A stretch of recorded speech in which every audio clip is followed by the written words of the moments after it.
Mga guro, masayang sinalubong ang mga estudyante sa unang araw ng klase sa Batangas City. Samantala, bilang ng mga nagpa-enroll ngayong school year, bumaba kumpara noong nakaraang taon ayon sa DepEd. Alamin yan sa report ni Paul Hernandez.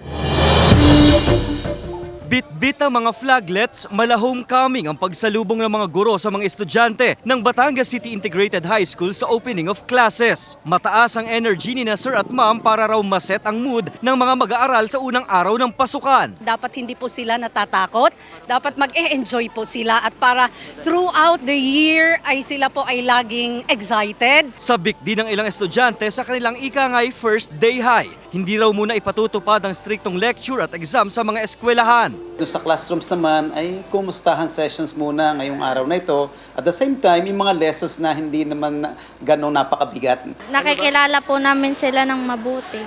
Dahil?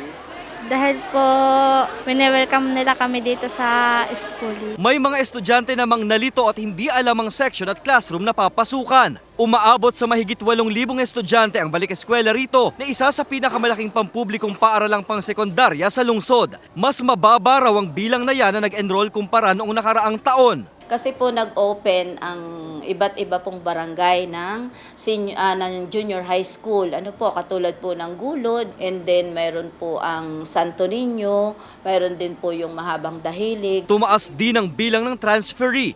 Kung dati nasa lagpas 100 lang, pumalo na raw ito sa mahigit 200 ngayon. Dahil sa sama pa rin ng lagay ng panahon, ayon sa DepEd Batangas City, hindi nakamit ng ilang paaralan ang 100% complete attendance ng mga estudyante sa unang araw ng pasukan.